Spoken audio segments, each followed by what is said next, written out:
convidar agora a subir ao palco o Marquito, com o tema Virada Biocêntrica, a Natureza como Sujeito de Direitos. O Marquito já está aqui entre nós. Marcos José de Abreu é engenheiro agrônomo, mestre em agroecossistemas pela Universidade Federal de Santa Catarina, ativista de longa data da agroecologia, atuou no CEPAGRO, Centro de Estudos e Promoção da Agricultura de Grupo, e presidiu o CONSEA, o Conselho Estadual de Segurança Alimentar e Nutricional de Santa Catarina. Foi vereador em Florianópolis por 2 mandatos, eleito em 2016, reeleito em 2020, e durante esse período, autor de leis ambientais bem importantes, como aquela que institui zonas livres de agrotóxicos no município. Em 2022, foi eleito deputado estadual de Santa Catarina, com expressiva votação, onde está lá. Mas, no ano passado, foi candidato à prefeitura de Florianópolis e, por muito pouco, não chegou no segundo turno. Seu trabalho combina com compromisso, justiça social, sustentabilidade, práticas comunitárias como agricultura urbana, compostagem, permacultura e a defesa do direito da natureza, promovendo políticas públicas que buscam transformar territórios a partir de valores ecológicos e comunitários. Bem-vindo, querido.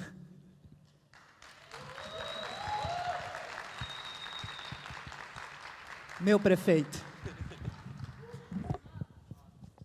Que bom, gente. Que bom, né? Que bom, né, ser recepcionado assim, com esse calor todo. Mas também depois da última fala, né, que a gente faz as coisas com amor, ficou bonito de começar assim, né? Então, gente, muito bom estar aqui. Quero primeiro saudar esse espaço do Planeta Doc. Eu sei da luta que é essa organização, de organizar esse evento. E também todo o compromisso das organizadoras, principalmente eu falo das, né, por a ampla participação das mulheres nessa organização e a garantia de poder estabelecer um espaço como esse, com um debate tão qualificado nesse momento, né? E também da importância da organização do Planeta Doc, com esse compromisso, e desde o início elas falavam de sair daqui não somente com um debate, mas sair daqui com uma posição, um posicionamento definido e agora estabelecido, inclusive, com um documento final para entregar à organização da COP30, para garantia de que as coisas que estão sendo faladas e discutidas aqui, elas são muito sérias e urgentes, né? Diante da emergência climática, diante do desafio que a humanidade tem pela frente e diante do que nós produzimos até aqui, né? Então é isso, gente, já foi apresentado, né? Muito bom, muito feliz por isso. A gente vai estar falando um pouco sobre a virada biocêntrica e me deram esse desafio para falar um pouco disso. Eu achei muito interessante porque tem muito a ver com essa trajetória onde a agroecologia me deu muitos elementos para poder falar sobre isso, né? De uma concepção de uma sociedade antropocêntrica, uma sociedade do momento do antropoceno que produziu e tem produzido o que esse abismo, esse colapso à nossa frente e à nossa vivência diária, mas que existem aí perspectivas de se ter uma virada na perspectiva biocêntrica, né? E eu acho que tem muita gente comprometida com isso. E a gente vai falar isso na perspectiva principalmente da agroecologia. Hoje a gente tem um mandato agroecológico, a gente se define assim. Isso não é um slogan, na verdade, mas é uma concepção, né? Que a agroecologia nos deu essa visão sistêmica, nos deu essa capacidade de ver as coisas interligadas e que tem conexão e conectividade entre as construções sociais, econômicas, ambientais, mas principalmente aos elementos da natureza, né? E com isso caminhando, né, para a natureza como sujeito de direitos. A gente chega na aproximação da natureza como um sujeito de direitos a partir da relação com a agricultura, com a agroecologia. Então, essa vai ser a nossa conversa aqui. Depois você consegue uma aguinha? E aí tem tanta gente massa aqui, né, que eu vejo aqui nesse palco aqui, super legal. E já foi apresentado, né, sim, a gente tem uma trajetória, eu sou natural aqui de Florianópolis. cresci aqui nesse território, eu tenho 45 anos, então a cidade ela mudou muito nesses 45 anos. Não só a cidade, a região, né? Toda a região da Grande Florianópolis, né?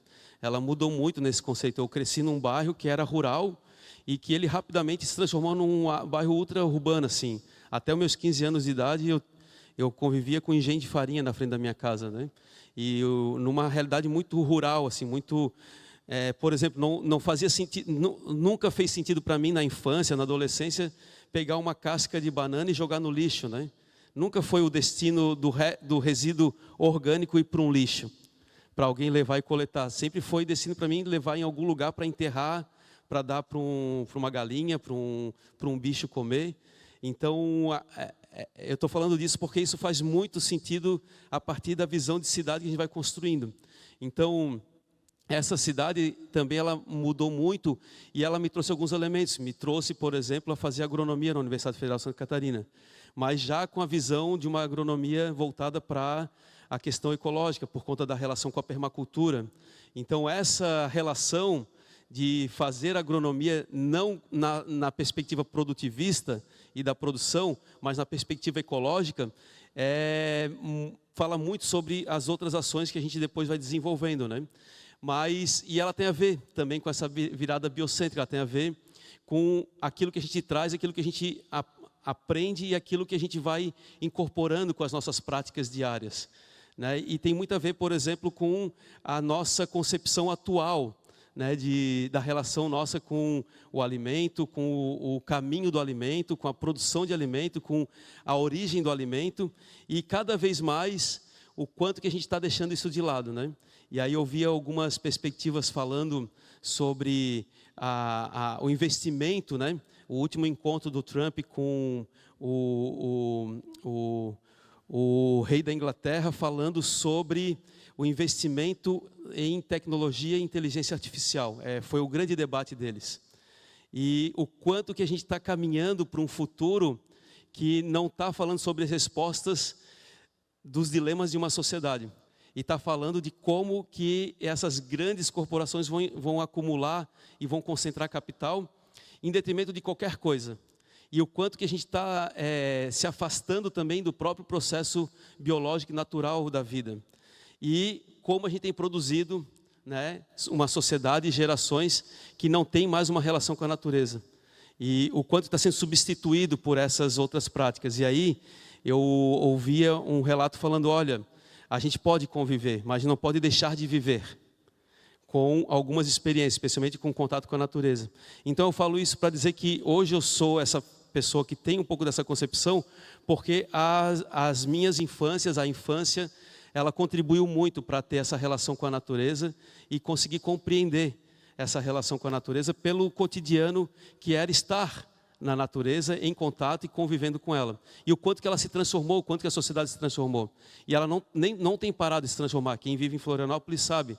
E vive, e a gente sabe, e se angustia diariamente com o caminho que tem tomado, cada vez mais intensificado, cada vez mais agressivo e cada vez levando para uma sociedade mais monocromática, monocultural e assim por diante.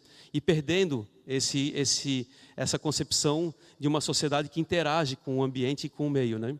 Então eu falo isso para trazer para a gente essa reflexão assim, de como a gente vai fazer a transição ecológica se nós estamos cada vez mais distante da ecologia, cada vez menos parte da ecologia, cada vez mais artificializados nos nossos desejos, nas nossas vontades, nas nossas alegrias, nas nossas tristezas, né?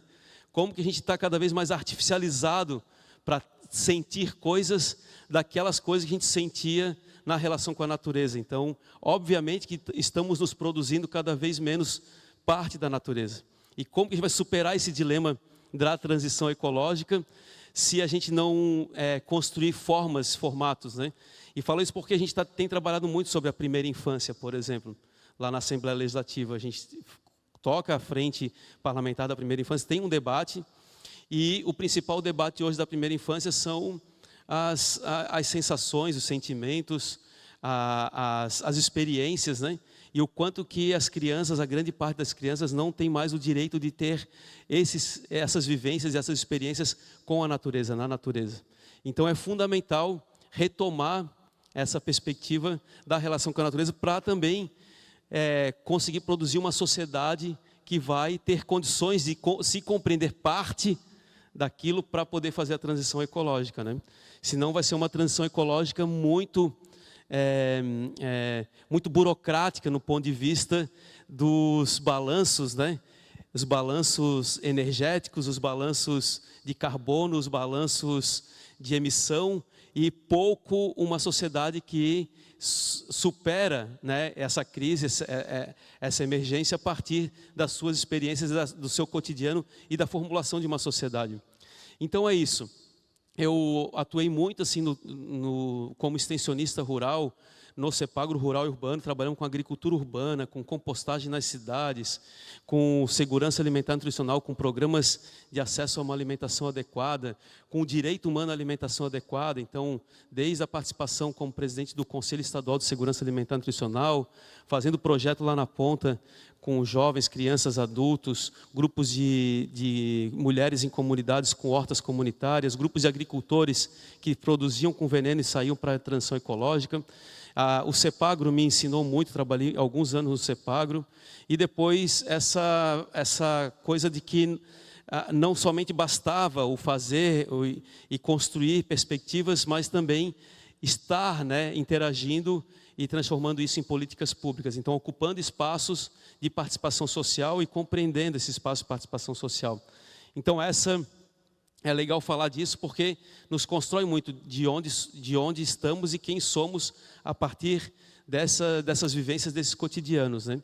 Então, a gente tem essa concepção sobre a virada biocêntrica no contraponto do antropocentrismo, assim, do como a gente colocou o ser humano e esse ser humano retirado da natureza, e o quanto que a gente precisa, nesse momento, beber da fonte daqueles e daquelas que, historicamente, por conta de uma visão colonial, através de muita violência, se colocar acima de uma outra sociedade. E hoje ainda nós temos, e por isso é urgente que a gente tenha políticas que compreendam isso. Nós ainda temos povos e comunidades tradicionais que resistem aí há 525 anos de muita violência, de muita violação, mas que detém na sua prática e no seu cotidiano diário a relação com a natureza, a indissociação com a natureza, que detém da relação que supera uma relação material, mas de uma relação espiritual, uma relação com uma outra concepção da relação com a natureza e que consegue observar uma perspectiva de um futuro possível. E aí eu falo justamente das nossas comunidades tradicionais, indígenas, quilombolas, né, os nossos ribeirinhos, os nossos pescadores artesanais que têm do conhecimento com a natureza a sua prática diária, e a gente entender que é a partir dali que se constrói. Eu falo disso por a relação histórica que eu tenho com a Querexu, que é de muitos anos, desde o início lá do CEPAGRO, e o quanto que essa relação me mostra que o caminho ele ou o futuro é indígena, ou ele não vai acontecer. Ou a gente retoma essa perspectiva de uma sociedade que tem uma relação íntima com a natureza, ou ela não vai ser. Hoje todo o conceito da natureza como um sujeito de direitos, que foi trazido para o mundo jurídico, ela nasce da concepção de povos e comunidades tradicionais, de trazer a visão dessas comunidades que nunca se dissociaram da natureza na sua prática cotidiana e diária, da sua prática espiritual, da sua prática com a saúde, da sua prática com a agricultura, com a sua prática da reprodução da vida, e que mesmo diante de todas as violências e violações permanecem com essa capacidade de ter essa relação.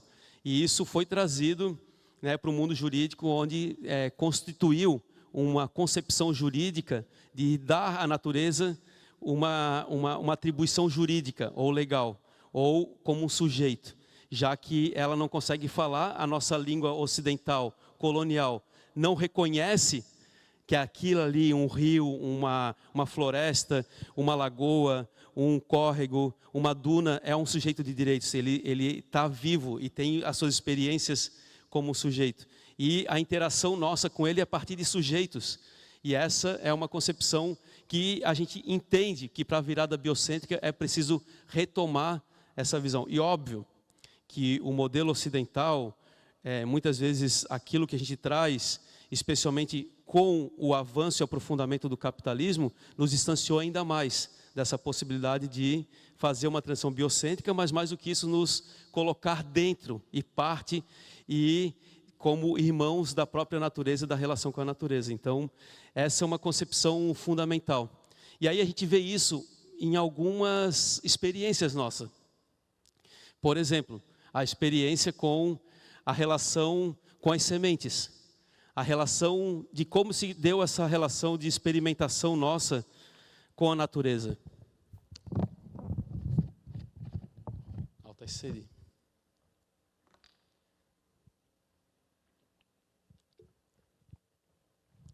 E aí eu sempre trago uma reflexão para a gente, que é... Gente, a gente pratica agricultura há 12 mil anos.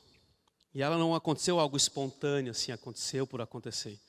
A agricultura, ela é a forma mais simbólica da nossa capacidade de produzir coisa a partir da nossa experimentação, né? A agricultura é resultado da experimentação humana com a natureza, da relação com a natureza. Domesticar plantas, domesticar animais, construir conhecimento a partir de um longo período de observação e de experimentação, de se relacionar com as sementes, e a gente pratica a agricultura há 12 mil anos, né? E aí a gente perdeu essa dimensão. E olha o que essa relação com a agricultura, pós-revolução neolítica, trouxe para a gente. Olha a revolução que foi isso do ponto de vista da humanidade, da sua capacidade de se relacionar, de experimentar, de acumular esse conhecimento e produzir adaptações a partir da domesticação de plantas e animais.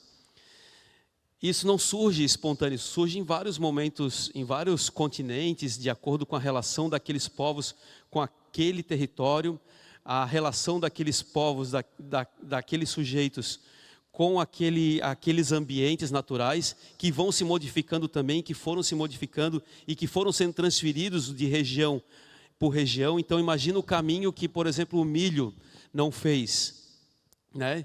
Desde lá do norte da América Central até chegar aqui na América do Sul. Imagina o caminho que não foi feito com a mandioca, saindo da Amazônia e tomando o caminho por toda a região das Américas. Imagina o que não foi feito da relação com algumas outras plantas super conhecidas como café, como banana, como outras plantas. Imagina como que isso não se deu do ponto de vista desse histórico, da relação que essas comunidades têm com a semente. Então, a gente ainda vive isso. A comunidade indígena do Morro dos Cavalos passou recentemente uma semana inteira num trabalho de consagração das sementes e plantio daquelas sementes de que eles já tinham plantado e que já tinham recuperado a partir da relação com outras comunidades, também Guarani, daqui do sul, da América do Sul. Então, imagina que isso ainda continua acontecendo naquela cosmovisão que acontecia há 12, 10, 8 mil anos atrás, da relação com as sementes, com a natureza. E veja o que fizeram com a gente. A gente tem aí menos de 120 anos de uma agricultura industrial, né? E essa agricultura industrial nos tirou das mãos essa capacidade de sermos agricultores e agricultoras. Mas mais do que isso, a Vandana Shiva recentemente fez uma manifestação muito interessante, sabe?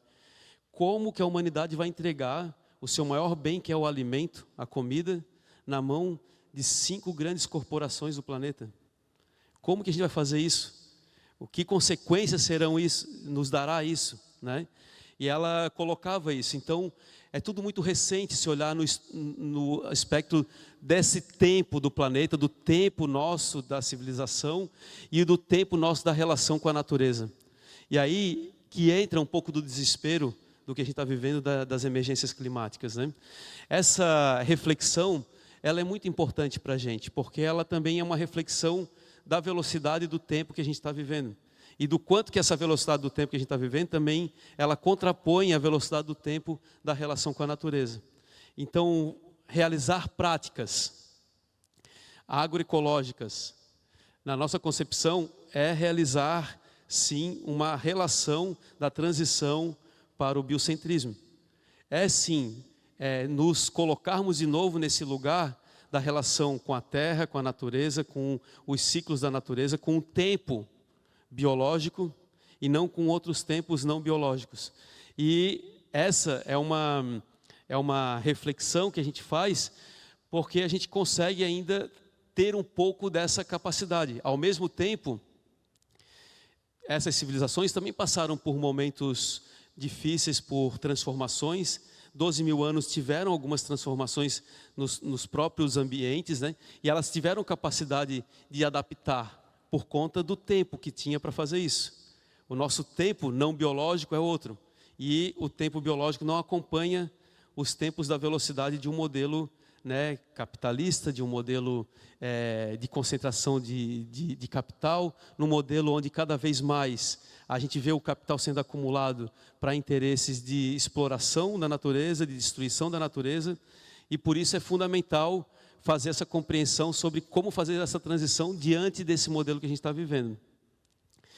Então a gente tem alguns fundamentos da agroecologia que nos deu, assim, de alguma forma, me deu essa capacidade de poder compreender e ter essa visão mais sistêmica da sociedade, da natureza, da saúde e do meio ambiente, por conta dessa concepção mesmo do ciclo das coisas, do ciclo biológico das coisas. Nós temos aí a capacidade de poder produzir alimentos de forma suficiente para todo mundo, mas com qualidade para todo mundo. Como que a gente faz isso? A gente faz isso desmontando a ideia de que comida é mercadoria, exclusivamente, mas reconstruindo a ideia de que comida é um direito.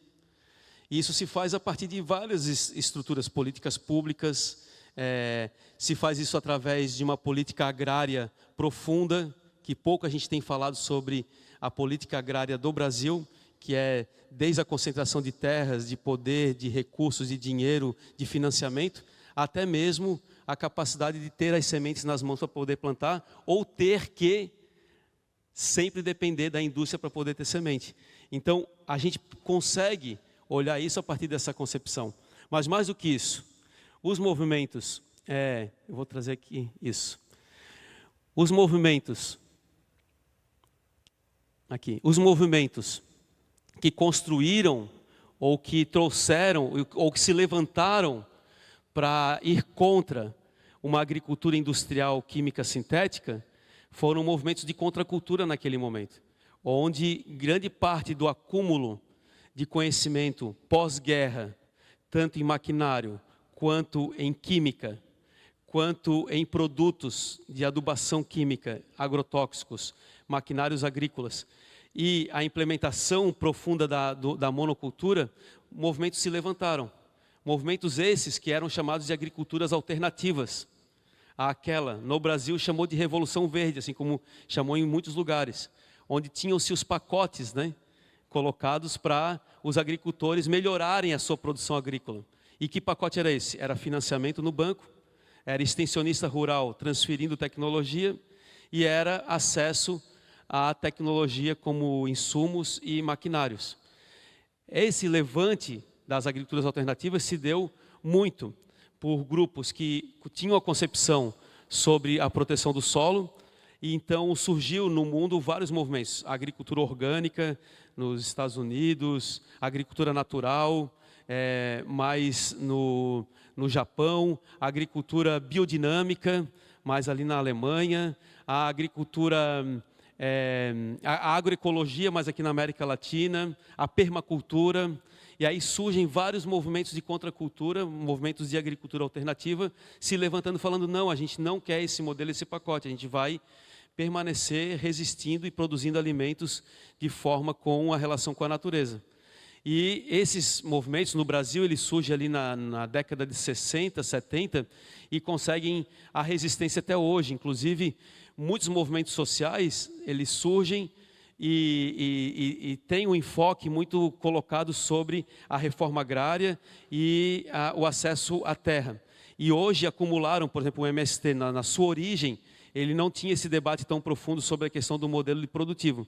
Mas nos últimos 20 anos, o MST acumulou um debate e hoje o MST tem uma definição que o caminho é pela agroecologia.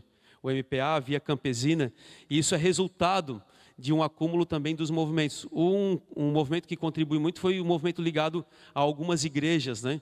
Então, as comunidades eclesiais de base, que também constituíram os movimentos sociais no Brasil, também trouxeram, né, a concepção de uma agricultura emancipadora, de uma agricultura que não dependesse das grandes corporações. E essa visão também acumulou suficientemente para ter uma visão de agricultura ecológica. Então, eu trago isso porque essas agriculturas foram agriculturas de resistência. Elas pouco dialogaram, e isso é uma coisa importante, e que é muito recente essa visão, elas pouco dialogaram com a agricultura ecológica, ou com a agricultura tradicional, dos povos e comunidades tradicionais, que sempre praticaram essa agricultura. É recente também essa concepção sobre a valorização e a importância da agricultura tradicional.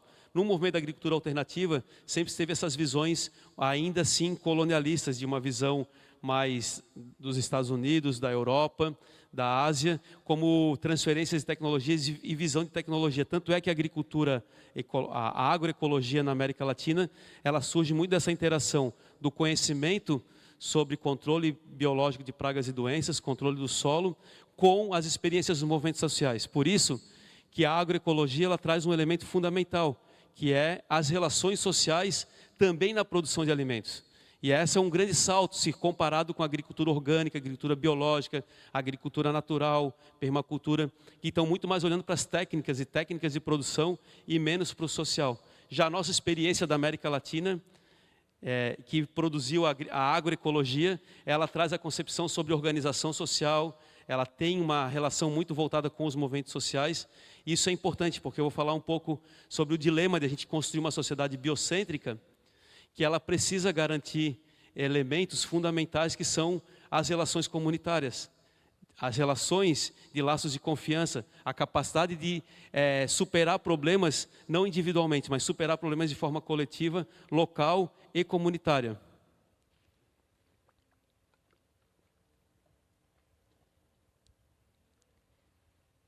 Eu vou voltar aqui um pouco, porque a gente, em toda a base da agroecologia, sempre se tem essa concepção assim, sobre a dinâmica da natureza, a ecologia, né? A sincronia da ecologia, as cadeias, né? Vou voltar aqui, as cadeias alimentares, que era chamada assim. Então, quem que está ali sobre quem dentro da natureza, qual que são essas interações que acontecem, como que uma alteração naquele ecossistema, ele pode produzir um desequilíbrio, e esse desequilíbrio trazer um desequilíbrio na produção e naquela planta ou naquele animal. Então, essa concepção da visão sistêmica, de que tudo está interligado e tudo tem uma interação, ela é uma visão fundamental para praticar a agroecologia. E essa visão sistêmica é uma visão fundamental, é uma visão central para a gente fazer a transição do antropocentrismo para o biocentrismo. Não tem como fazer essa transição com uma sociedade que não tem um pensamento sistêmico, que não consegue ver a interação entre as coisas, que não consegue ver que cada atitude nossa vai ter uma relação, uma consequência na relação com a natureza ou com aquele conjunto social. Então, essa conexão com a vida, essa conexão da vida interagindo e de forma sistêmica, ela é fundamental para a visão agroecológica. Por isso que a agroecologia, ela também não apenas vê a natureza, mas também as relações sociais. Por exemplo, eu trabalhei no início do processo de certificação participativa da Rede Ecovida, hoje é um sistema participativo de garantia, a gente, inclusive na avaliação do caderno de avaliação da família agroecológica para receber o selo, ali tinham elementos perguntando um pouco da sua interação com a comunidade, como é que era a sua relação, se tinha vida comunitária, se aquela pessoa, como é que eram as relações sociais na própria casa, né, da divisão do trabalho. São questões que a própria agroecologia traz. E isso é fundamental, isso traz um passo à frente para que a gente consiga não somente ver a técnica produtiva, mas também as relações estabelecidas.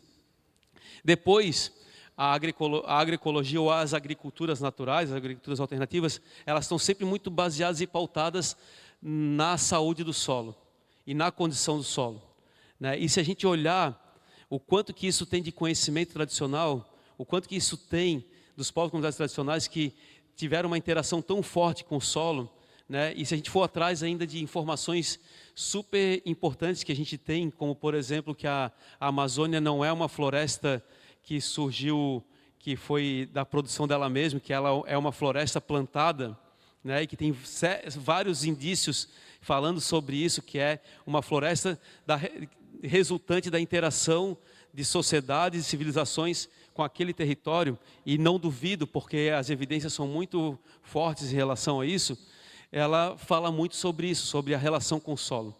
E a agricultura química sintética industrial, ela rompeu completamente com essa concepção, né?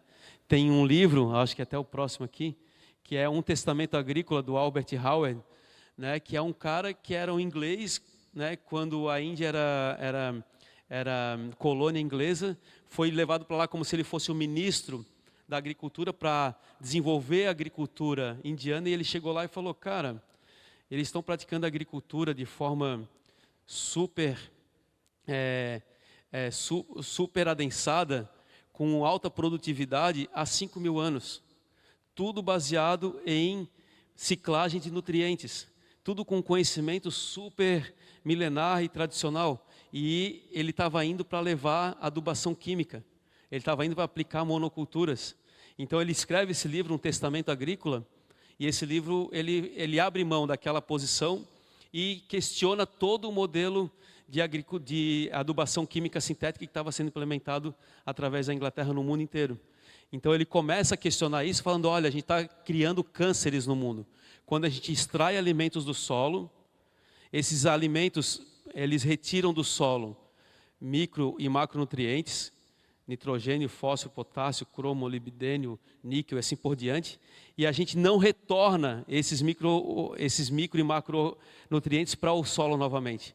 A gente vai trazer uma adubação química, a gente vai ter que fazer mineração, a gente vai ter que extrair do petróleo e transformar em adubo, e a gente vai ficar exaurindo os solos e não retomando para ele aquilo que é dele.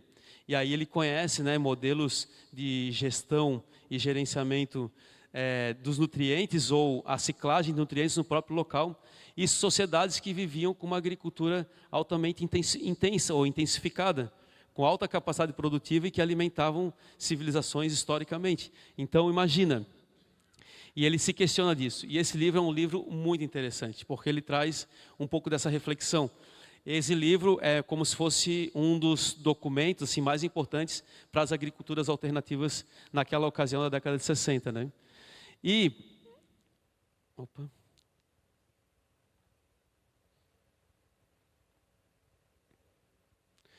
nós temos aqui essa mulher maravilhosa, né, Ana Primavesi, que para nós é a mãe da agroecologia, ela é a referência na agroecologia na América Latina e no Brasil.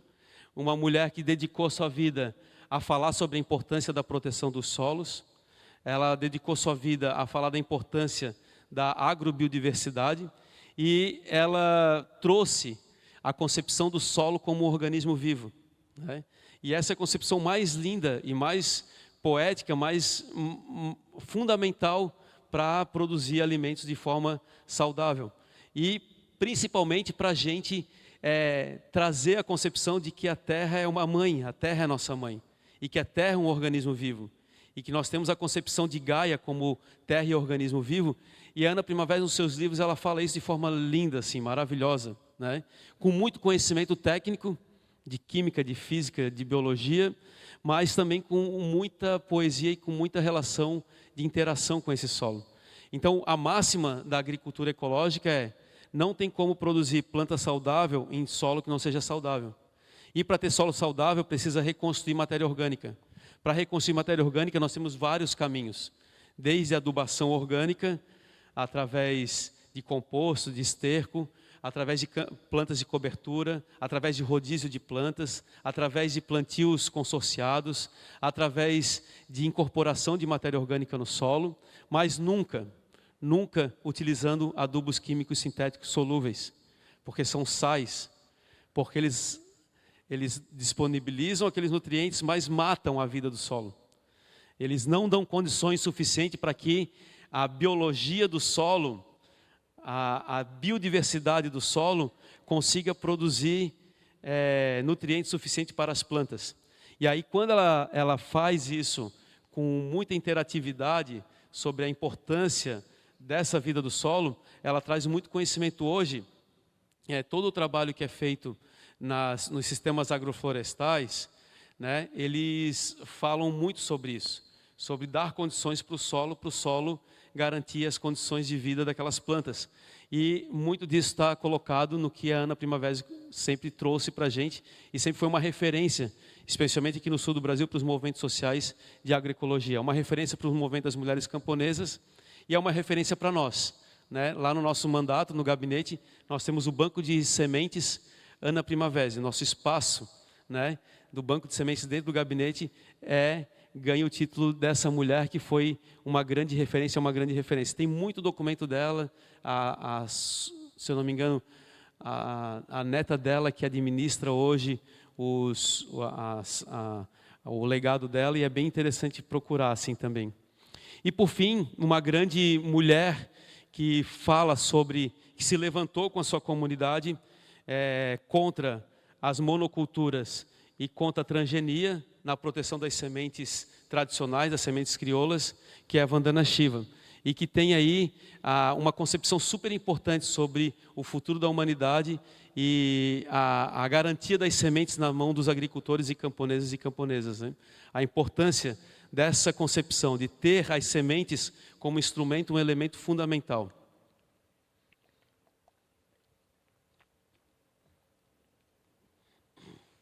Não tem como a gente pensar numa transição de uma sociedade biocêntrica se a gente não tiver as sementes para conseguir construir esse futuro possível.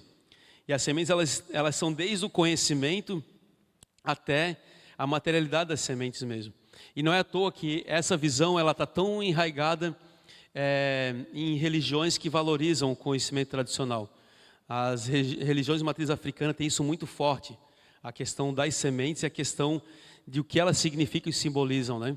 As comunidades de povos tradicionais têm isso muito forte. E a Vandana Shiva traz esse elemento fundamental. Então, é solo saudável e semente fértil. É assim que se constrói um futuro, né, possível, ou é assim que se constrói qualquer transformação que a gente quiser. Parece simbólico, mas não, ele também é concreto, ele também é real. E ele também é real, e essa mulher nos fala recentemente de que a gente não pode abandonar a ideia de ou entregar os nossos alimentos para as mãos de grandes corporações e perder a mão sobre produzir alimentos. Então fica aqui também uma concepção que, para uma virada biocêntrica, é fundamental que a gente retome aquilo que é nosso, que somos agricultores e agricultoras há 12 mil anos. E às vezes é uma interação, participar de uma horta comunitária, uma horta no posto de saúde, participar da horta aqui na universidade, ocupar um espaço público e produzir alimentos, pensar que é possível fazer corredores ecológicos produzindo alimentos, pensar que é possível ocupar esses espaços e destinar que seja uma manhã, 2 horas por semana para se dedicar a uma prática como essa. Às vezes parece nada, mas ela fala muito sobre essa nossa relação, né? E principalmente se for feito isso em coletivo ou em grupo, e que isso faça sentido para uma vida comunitária, né? Então, essa é uma importante reflexão para se a gente quer fazer uma virada biocêntrica mesmo. e inclusive dar um passo atrás, né, nessa velocidade das coisas. Mas tem que se organizar daí, não é tão fácil assim, né, gente? Né? Imagina, né, professora? Prova e tal, relatório. Então, é isso. Por fim, eu trago aqui um pouco do Fritjof Capra, que traz um pouco dessa questão da ecologia mais profunda, das ecologias, né, e da relação da visão mais sistêmica. Então, alguns dessas figuras, e que não posso, para mim, nessa minha construção, uma figura que está ali fora, que é o Leonardo Boff, sobre essa visão mais ética da relação com o planeta, e nos livros que eu li dele há uns anos atrás, sempre me tocava isso. Essas 4 figuras com o livro de um testamento agrícola são bem importantes na minha formação e na minha concepção de que por que eu acho que a agroecologia ou a visão sistêmica de ecologia e agricultura, elas são tão importantes para essa virada biocêntrica, né? E por isso a gente, quando ocupa um espaço, que é o espaço da Câmara Municipal, a gente se coloca como mandato agroecológico. Então a gente sempre se colocou nisso, né? Quem acompanhou a nossa primeira campanha lá em 2016, lá com as banquinhas na rua, com as plantas, né? A gente sempre se colocou nesse lugar, sabe? No lugar de defender um espaço, de ocupar um espaço institucional político na perspectiva da agroecologia. E é muito legal poder falar isso aqui, porque para falar isso aqui a gente tem que reforçar a cada dia essa nossa posição, porque não é fácil, porque o sistema ele é opressor, ele comprime realmente os espaços mais sistêmicos e que é fundamental a cada dia ser reforçado. Por isso que lá no nosso gabinete não tem como não ter 2 coisas: solo bom, solo saudável e sementes. Então a gente tem uma composteira dentro do gabinete, a gente tem um banco de sementes, que a Letícia maravilhosa é a guardiã daquele banco de sementes, e que faz com que aquele espaço ele seja também procurado por isso. Não só procurado para as questões protocolares de um deputado, mas procurado por buscar essa vida. E quanta gente se desperta quando vê aquilo e fala, porra, eu tenho que fazer compostagem, então joga minha casca de banana ainda misturado, né? Ou eu posso levar uma semente para plantar, nem que seja num vasinho. Então, às vezes, parece ser tão nada, mas é tão tudo ao mesmo tempo, sabe? E aí, a gente ocupa esse espaço institucional, da política institucional, que ela é tão rechaçada, desacreditada, ela é tão colocada no lugar de tanto retrocesso, mas, ao mesmo tempo, a gente ocupa esse espaço na perspectiva de um mandato agroecológico, e a gente se chama assim mesmo, de mandato agroecológico. E aí a gente consegue, lá na Câmara Municipal de Vereadores, produzir um conjunto, né, de interações com a sociedade, com a universidade, com a academia, com as comunidades, construindo projetos de lei, mesmo sendo minoria, sendo oposição, consegue defender propostas, porque essas defesas elas são muito nativas, assim como posso falar, elas são muito orgânicas da gente. Então os próprios vereadores, até hoje os deputados falam, é difícil de contrapor com a argumentação contigo, porque a gente sabe que o que estás falando é muita verdade. Não é um jogo de interesse, não é uma iniciativa legislativa porque está interessado em alguma outra coisa, porque isso é muito inerente. Então a gente ganhou muitos debates na Câmara Municipal, muitos debates, com todos os limites que nós temos. E a gente aprovou matérias. Óbvio que entre aprovar um projeto de lei e ele se transformar numa política pública estruturada, potente, com orçamento, com pessoas dentro do executivo realizando, é um outro caminho, é um longo caminho. Mas só o fato de ganhar essa luta do espaço institucional, que não é fácil tramitar um projeto, passar nas comissões, aprovar em plenário, não ser rejeitado pelo prefeito ou vir com veto, ou ser vetado, e virar uma lei instituída, ela já é um grande passo do ponto de vista da mensagem que passa, né? Então a gente sempre apostou nisso, de que pela nossa visão sistêmica, ecológica, a gente nunca deixou de acreditar, de que a gente também vai ser propositivo, e não somente fazer o enfrentamento ou a contraposição, mas propor também o mundo que a gente quer. E aí um dia que a gente ganhar o executivo, a gente vai implementar isso com a estrutura necessária que o executivo necessita para realizar políticas públicas. Mas aqui estão. A primeira lei que a gente construiu Inclusive, a gente trouxe algumas figuras bem emblemáticas assim, para poder estar junto, como foi a Política Municipal de Agroecologia e Produção Orgânica. E não foi uma lei que a gente foi lá e colocou escondida, não. A gente fez um evento, a gente levou os movimentos do campo, a gente levou os movimentos da agricultura urbana, a gente levou pesquisadores, professores, juristas que defendem a proposta, e foi lá e conseguimos aprovar a Política Municipal de Agroecologia e Produção Orgânica, onde tem agricultura urbana ali, onde tem agricultura nos centros de saúde, nas escolas. E hoje, essa política não está instituída estruturalmente na prefeitura, mas as consequências, a reverberação dela acontece dentro de alguns programas da prefeitura, por exemplo. Nós também tivemos uma lei, né, que realizou uma emenda constitucional ou uma emenda à lei orgânica do município, atribuindo a natureza como sujeito de direitos, que foi utilizada numa ação civil pública para o cuidado com a Lagoa da Conceição de forma sistêmica. E isso foi muito importante porque trouxe uma outra concepção jurídica e conseguiu um avanço jurídico naquele momento.